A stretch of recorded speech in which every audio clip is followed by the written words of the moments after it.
New box Shark Fang. Let's get to it. What are the cards in it real quick?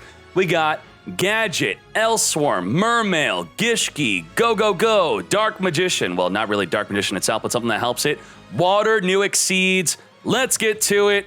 Hajime. There can only be one winner, and you're looking at him. Let's go.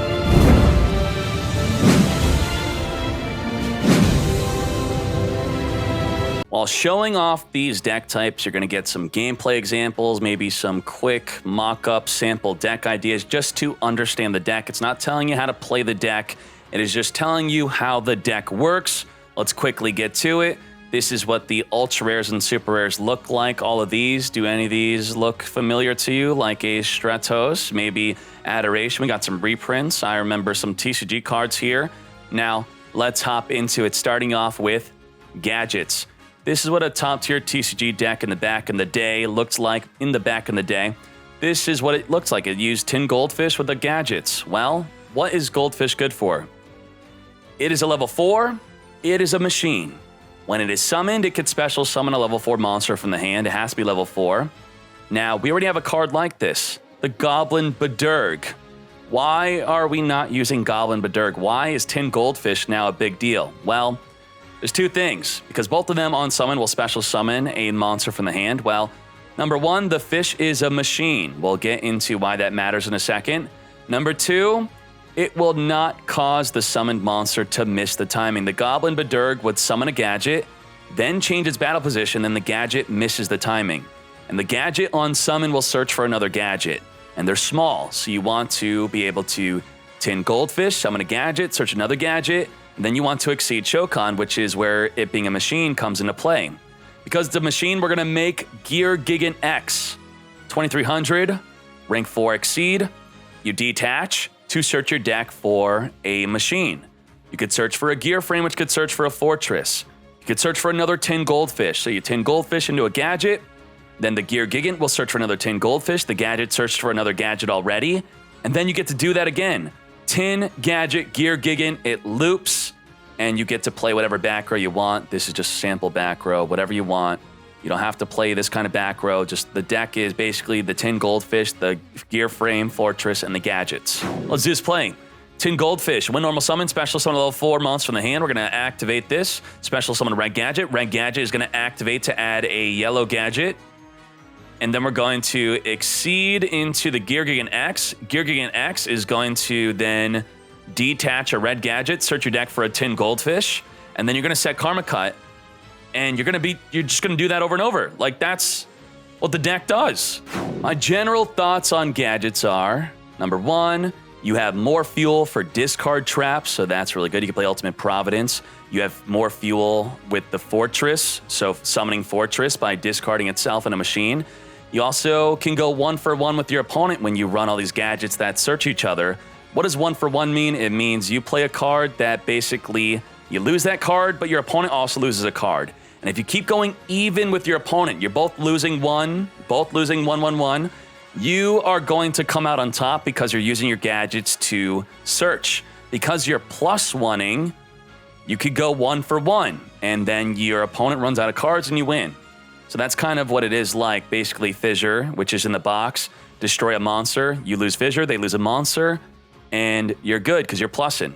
Let's talk about Evilswarms. Here's a top TCG Evilswarm deck, and very quickly looking at it, we have every Evilswarm monster. We have the Castor, the Heliotrope, the Karikion, the Mandragora, besides the Thunder Dragon. We also do not have Ophion. That is a big, big deal. We also don't have some of the really good infestations, spells, and traps. But that's okay. We're going to make do. This is what the ultra rare and super rares in the box look like, so you have an idea of how expensive the deck will be. You're going to play 3 Castor, I believe so. And I think, 2 Bahamut's going to be pretty good. You could probably get away with 1, but this card is so, so good. Karikion. Now, this was a definite 3 of in the Duel Links. I mean, the TCG, but in the Duel Links, I don't know how much Karikions will play because it's kind of slow. So here's some previously already released support that we might be using just to have your eye out on these cards. Now, this deck is all about 5 ways to easy exceed Shokan. What are those ways? How do we do it? Castor on summon allows an additional summon. It's like Elder with or Elder and Anishi, but it's more like Elder, okay? So it allows an additional summon, then you get to additionally summon, Exceed. Now you have Mandragora. This is good for exceeding because you could special summon it if your opponent has more monster than you. Special, normal, exceed. Unexpected Die, special summon the Heliotrope from the deck. Normal summon, exceed. Now, the fourth way, Karikion. You banish an Evilswarm from the grave to add an Evilswarm from the grave to then additionally summon an Evilswarm to make an Exceed Shokan. So that's why this is a follow-up. The others are initial.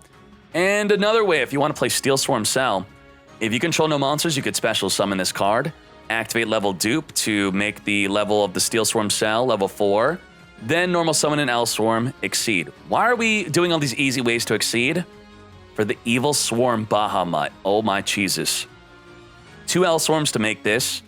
Now on the field, you're going to detach and discard an Evilswarm to target a face-up monster and take permanent control. What are we yoinking? We're going to yoink a Sun Saga. Oh my. Indestructible? Yoink it. Also, you can attack the turn you yoink. So if you yoink a Sun Saga, you're going to pretty much win that turn. Last box, we had basically no outs to Sun Saga. So finally, we have an out to Sun Saga. This is possibly, I would say not possibly, it is definitely better than the other Exceed decks we have so far. But is it top tier? We don't know, but it's so far one of the best Exceed decks we have. Officially, best Exceed deck, which still, again, does not mean top tier. Then we have Thanatos, 2 level 4 dark monsters, not requiring Evilswarms. It's got the quick play effect of being unaffected by other monster effects, but what you could do is activate Ready for Victory to boost it by 500 and make it 2850. So for example, you want to go onto a Citri that makes an Amatrix. The Amatrix can't put it into defense if you make it unaffected by the effect, and then you're bigger only with the boost. It's not really an amazing example if you're doing it for that, but that's just a sample. Other support, older support, is Terminus. You could target an Evilswarm and 2 cards on the field to return the 2 cards back to the hand, and you banish your Evilswarm. So maybe you want to use that with your Thanatos and then follow up with a Karikion to then make plays after returning 2 cards on the field back to the hand. Now here's a sample deck that we were just trying out. Again, this is just a sample. I'm not telling you to play it like this, just to get an idea. And very easy to make your Exceed Shokan. Of course, you're going to play a 7-card Exceed deck. Now to the gameplay. Now our hand's valid. Let's put a Sun Saga here, and he's got a Canadia. Okay? You see? So let's draw for our turn. Boom. Now, Mandragora, Karikion, and Castor. We could special summon the Mandragora. And we know he's got Canadia, so we'll just have that face up to show that he potentially wants to activate it at some time. And we also could have Unexpected Died. Wow, very good. We could summon the Castor. Oh my Jesus. Then he's going to activate Canadia. Canadia onto the Castor. We're going to Lance. Very good. And we're going to have Bahamut. Then we're going to detach and yoink. Yeah, you could normal summon through Canadia to the Castor. Yeah, but we don't have a card to discard then. So we discarded Karikion. And nice. Die. We got Exceed Shokan. You know, Thanatos. Something like that. We got the thing, special, summon, or die, and we got the Terminus. Summon, additional summon. Dead hand. You know, maybe we want to play a lot of monsters, maybe. Okay. A lot of monsters and anti-back row, I think, is going to be the way. So actually playing heavy back row for us is probably not the way. My general thoughts on Evilswarm is that you need a lot of monsters because not only do you need to exceed, you have to have a monster to discard to take control of Bahamut. So you need 3 monsters, a 3-card combo. And you need lots of anti-back row so you could summon the Bahamut uninterrupted to then take control of their monster. And then you pretty much go for game because Bahamut can attack. If you take control of something that's just a little beefy, wham, bam, lethal. Mermail review. Abyss Trite. 3 level 3 monsters. 2,800 defense. If your opponent targets a Mermail with an attack or a card effect, you could redirect that effect or attack onto the trite. Also, if destroyed and sent to the graveyard, you could target a Mermail in the grave, special summon it. The size itself, though. Now, here's a sample of an old Mermail deck back in August, and I'm not telling you to play like this. You're probably not going to play like this at all. Just an example of what has reached King of Games. Now, how do we summon this? 3 level 3s, let's go. You can play Ice Mirror, target a level 3 or lower water, summon another from the deck of that same monster. That could be an idea. And you could also use Abystius plus level dupe. So, here is an example of my combo doing so. Tias, discard Hild, special summon Tias, search for a Dine. Now, Dine's going to activate the special summon. Dine will then activate to special summon the Hild. Then you're going to level dupe the Abyssland onto the Tias. And then you're going to put all of them together to make an Abyss Trite. Abyss Trite in defense. And then you could normal summon. Yes, you can normal summon. And anything that targets the Lind with the Trite will redirect it onto the Trite. Or you could just make it easy and play the 1-card Forbidden combo, 1-card Spore. Just Spore makes the Abyss Trite. 1 card, a bit less complicated than the crazy Mermail combo you saw. And that's Mermails. Gishki review. Here's a sample build thank you packet for this idea. He's playing See You Later because it works well with the ritual boss, which requires you to discard a Gishki to get Sendin back in the deck. So I do like that idea. Let's talk about this. We got a super rare Gishki Vision. Oh my. It can be used for the full ritual summon of a ritual monster. So when you ritual summon, you have to have the levels equal or exceed the ritual monster. So a level 8 ritual, you would need something like 2 level 4 monsters. This level 2 will cover the full requirement. That's great. And you could discard it to search for a Gishki ritual monster. So you don't need to play Sonic Bird. Just discard, search for a ritual spell. Amazing. Now Gishki Abyss on summon will search for a 1k defense or less Gishki from the deck. So basically, it will either search a Vision or search for a Shadow as the main searches. It could search a Beast, but we're talking about just these two. And what these two do is they could search for any Gishki ritual monster or spell. The Shadow is like Vision. The Shadow could discard to search for a monster. The Vision could discard to search for a spell. And or it's the other way around. Monster, then spell, okay? Don't mix it up. And they both could be used for the full ritual summon tribute. Here is an example Gishki play of taking out a Sun Saga. Let's summon the Tuna. The Tuna is going to say, when this card is normal or special summon, you can banish this card. Special summon a level 4 lower fish from your deck except the Be a Tunaful Princess. So banish to summon the Gishki Abyss. When this is summoned, you could add a Gishki monster with 1,000 or less defense from your deck to your hand. Okay. And what does this one do? When this is normal summon, we don't care about that. We could add the Gishki Shadow. It don't matter because whatever we use is going to be used for the Ritual Shokan. Then we're going to Gishki Aqua Mirror. This can be used to ritual summon a Gishki. You must tribute from the field or your hand, blah, blah, blah. You could shuffle this card in the graveyard to target a Gishki, ritual in your grave, return that to the hand. So we're just going to tribute the Shadow for the full cost to summon the Ogre. Now, the Ogre needs a Gishki monster in the hand to discard to return a card your opponent controls back to the deck. We're going to activate See You Later.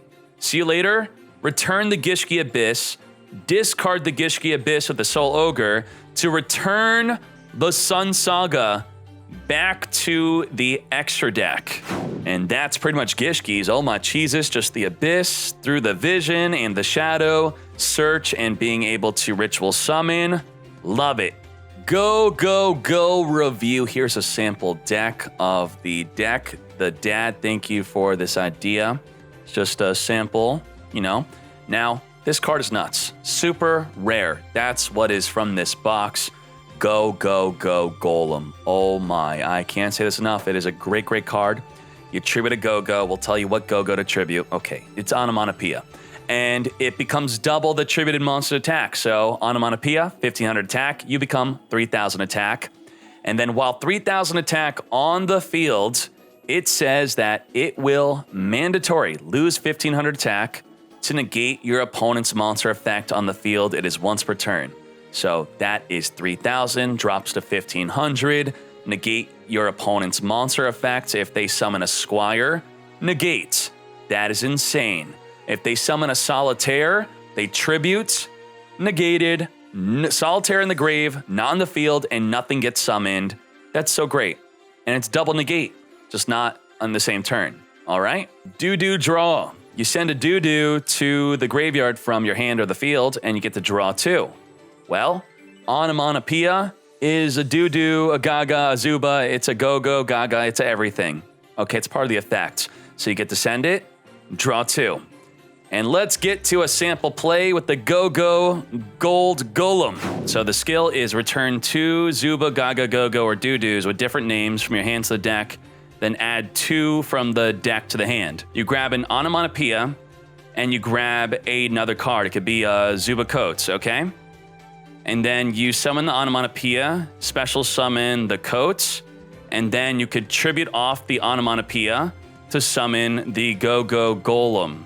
Now, the Golem's going to be 3000 attack. Are we good so far? Are we good so far? Now, we're going to activate this to special summon the Onomatopoeia, and then we can exceed Shokan into anything you want.